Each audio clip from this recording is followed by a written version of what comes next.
Hey guys, this is a really short video, some things that came my way that I thought you'd be very interested in.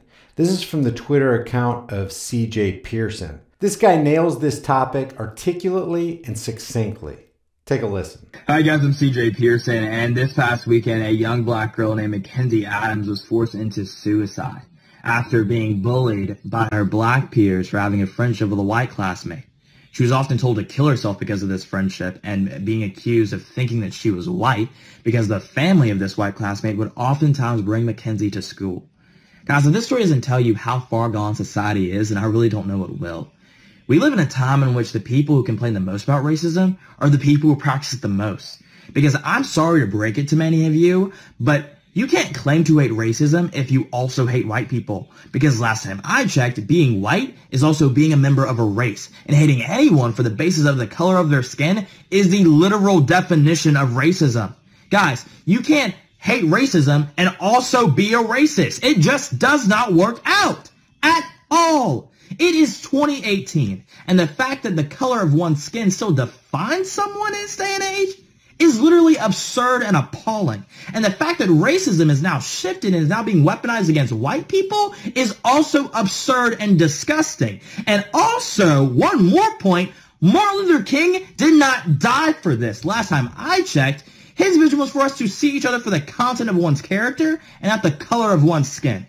But have we forgotten that? Because now a black girl is dead because she decided to help Martin Luther King live out his dream. And that is not her fault, but it is the fault of the people who plant the seeds of racial division in this country. And you know who you are. And you should be ashamed. Also this week, Goyle Gone Wild captured Mike Cernovich on live stream as he gets totally blindsided by a guy who calls in, making a heavy-duty statement about exactly who got arrested on 9/11, celebrating as mayhem was unleashed at the Trade Center complex. Check out how Cernovich dishonestly handles this situation. Chester, New York, how you doing? Hey, what's going on, my friend? Long time listener. Welcome. What's going on, dude? It's funny, going back, and with all this stuff, I'm going back in time to listen. It's like they've hated Trump since when you really think about the very beginning when he was talking about Arabs celebrating on 9/11, but it wasn't Arabs. It was live dancing Israelis arrested on 9/11 celebrating and videotaping. Don't! What? I didn't hear that. What the hell did you just say? What? I didn't hear that. Huh? Muslims celebrate? I don't think that was... What else? Washington, D.C., how you doing? Now, I understand that Cernovich is very popular. Some would say he's an off-limits guy. And that's probably why I'll get a lot of downvotes in this video and many will unsubscribe. As a hint to his popularity, Cernovich has over 450,000 Twitter followers. And while he may have a lot of good things to say, when you put yourself in the public eye and claim to be championing the cause of truth and justice, you open yourself to criticism. If I did something like this, I would expect to be confronted and for the sake of truth, would have to come to an understanding of why I was confronted. Guys, truth shows no favoritism. Obviously, Cernovich heard exactly what this guy said, because you and I just heard it coming out of his own speakers.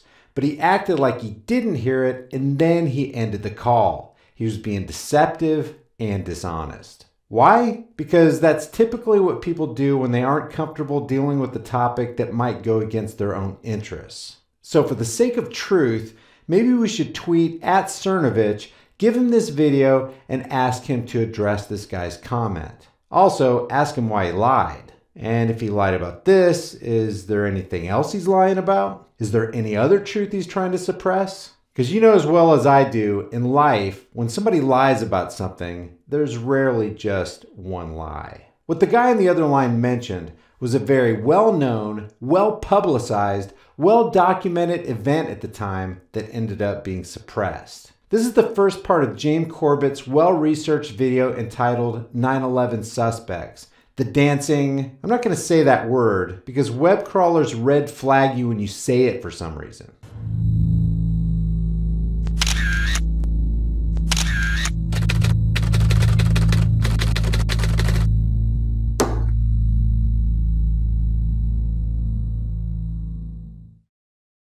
some evil is just, it can't be explained. Are these people happy? Are they joyous now? Are they celebrating? Oh, absolutely. They're Thank celebrating. God. There's one report. This has not been confirmed, but there's several reports that there was a cell, one of these cells, across the Hudson River, and they got on the. This is the report. I emphasize, I don't know this for a fact, but there's several witnesses who say this happened. They got on the roof of the building to look across. They knew what was going to happen. Yeah. They were waiting for it to happen, and when it happened, they celebrated. They jumped for joy. If you decide to contact Cernovich, send him this well-researched, fact-based link that I'll drop in the description. The link goes to James Corbett's entire video, which pertains to what the guy on the live stream said. And let's see if Mike will comment on it. Here's the deal with truth. You can't be selective about your acceptance of it. Truth isn't like a buffet. You can't just pick the meat and potatoes and leave the spinach and broccoli.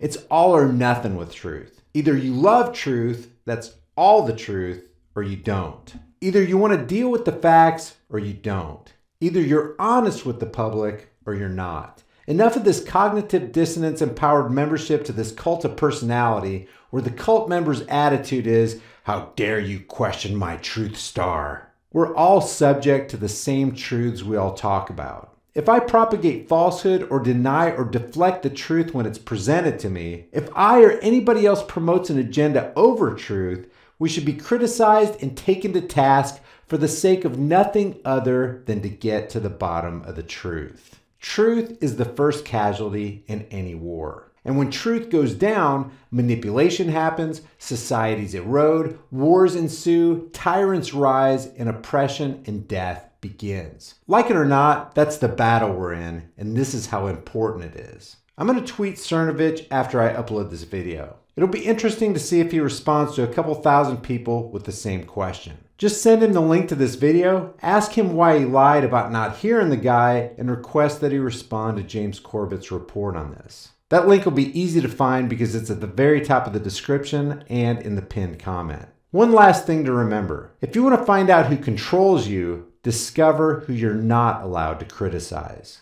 I'll see you guys in the next heavily censored shadow ban video. Guys, thanks for watching. I create at least one new video every day. If you get something out of this content and you want to be alerted when I upload new material, subscribe to High Impact Vlogs, hit the bell notification icon, give it a thumbs up, and share it with everybody you know. Because the specter of censorship and termination looms over channels like mine, be sure to subscribe to my free private email list through my website, highimpactflix.com. And if you think it's worth helping the cause of truth here on this channel, you can support my work on Patreon or PayPal, or you can grab a hard-hitting shirt from the most politically incorrect shirt store on the planet. There are over 100 kick-ass designs, and I'm adding new ones every week. All these links are in the description and in the pinned comment. Remember, don't just believe anything and keep questioning everything. I'll see you guys in the next heavily censored video.